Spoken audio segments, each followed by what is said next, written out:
बिस्मिल्लाहिर्रहमानिर्रहीम अस्सलामुअलैकुम। मैं आयशा सोहेल आज आपके लिए एक ऐसा मीठा बनाने की रेसिपी लेकर आई हूँ जिसमें बहुत कम मेहनत हो लगेगी और खर्चा भी ज़्यादा नहीं होगा। घर में मौजूद चंद एक अशिया से हम बनाएंगे।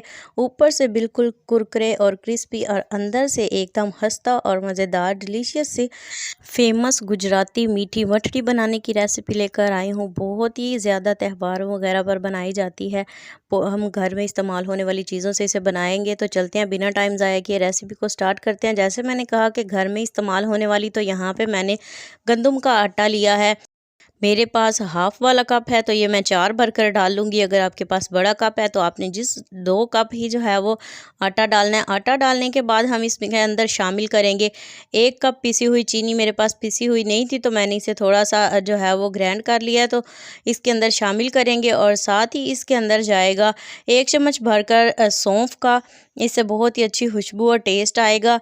सौंफ डालने के बाद यहाँ पे मेरे पास 3 से 4 टेबल स्पून तिल हैं। तिल मैंने शामिल कर दिया है। इन सारी चीज़ों को जो है वो पहले आटे के अंदर अच्छे से मिक्स कर लेंगे और फिर हम इसके अंदर शामिल करेंगे यहाँ पे आधा कप मेरे पास है घी, जिसे मैंने थोड़ा सा मेल्ट कर लिया है। आधा मैंने घी डाला है और पहले इसे अच्छे से अंदर मिक्स करेंगे और बाकी का आधा जो है वो फिर डालेंगे। तो यहाँ पे मेरे पास आधा कप घी था जिसे मैंने अच्छे से मेल्ट किया हुआ है। अच्छे से इसे जो है वो मिक्स करेंगे आटे के साथ। जब इस तरह से मुट्ठी बनने लगे तो आप देखें ये बहुत ही परफेक्ट हार्ड सी मुट्ठी बन रही है। अगर इस तरह से ना बने तो आप इसके अंदर घी थोड़ा सा और शामिल कर लें। यहाँ पे मेरे पास नीम गर्म पानी है जिसे हम डालकर इसे गूंदेंगे। बहुत ज़्यादा सॉफ्ट भी ना हो, बहुत ज़्यादा हार्ड भी ना हो, इस तरह का हम आटा लगाएंगे जो एक नॉर्मल हो। तो यहाँ पे आटा मैंने गूंद लिया है। इसे हम 5 मिनट की रेस्ट देंगे। तो 5 मिनट हो चुके हैं। हमारा आटा जो है वो तकरीबन रेडी है। इसे जो है वो 1 से 2 मुक्की देंगे और थोड़ा सा जो है वो इसे शेप में ले आएंगे। तो आप देख सकते हैं यहाँ पे मैंने जो है वो इसका एक पेड़ा सा तैयार कर लिया है। इसे हम बोर्ड के ऊपर निकाल लेंगे और हाथों की मदद से ही जो है वो इसको ऐसे रोल कर लेंगे। तो आप देख सकते हैं काफ़ी ज़्यादा है ये।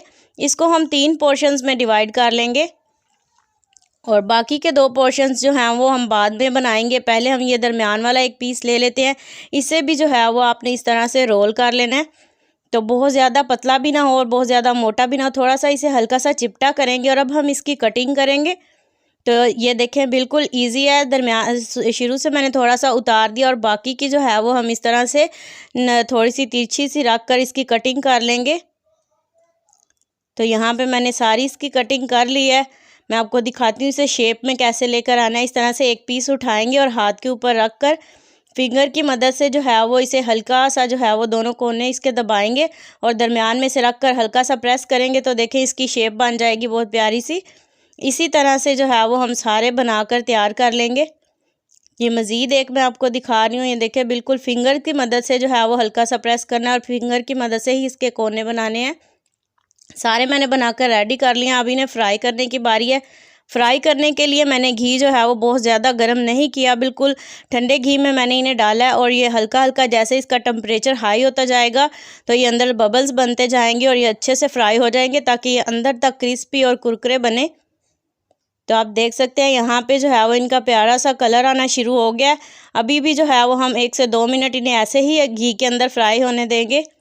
ये मीडियम टू लो फ्लेम पर आपने इसे फ्राई करना है, बहुत ज़्यादा हाई फ्लेम पे नहीं करना। ये ऊपर से तो इनका कलर आ जाएगा लेकिन अंदर से ये कच्चे रह जाएंगे। तो आप देखें बहुत प्यारा सा इनका कलर आ चुका है। अब हम इन्हें निकाल लेंगे। इन्हें हम निकाल कर जो है वो सर्व करेंगे और बाकी के जो पीसेस बचे थे वो भी हम इसी तरह से फ्राई कर लेंगे। यकीन जानिए ये बहुत ही ज़्यादा डिलीशियस बनते हैं। चाय के साथ आपको समोसों, पकौड़ों और बिस्किट्स वगैरह की भी ज़रूरत नहीं पड़ेगी। इन्हें जो है वो मेहमानों के सामने भी आप पेश कर सकते हैं। बहुत ही टेस्टी बनते हैं, ऊपर से भी क्रिस्पी और क्रंची बिस्किट्स का काम भी देते हैं। उम्मीद करती हूँ आपको आज की वीडियो और रेसिपी पसंद आई होगी। वीडियो ज़रा सी भी अच्छी लगी हो तो लाइक ज़रूर करें और इसी तरह की इंटरेस्टिंग वीडियोज़ के लिए चैनल को सब्सक्राइब करें। नेक्स्ट वीडियो तक के लिए आयशा सोहेल को दीजिए इजाज़त। दुआओं में याद रखिएगा। अल्लाह हाफिज़।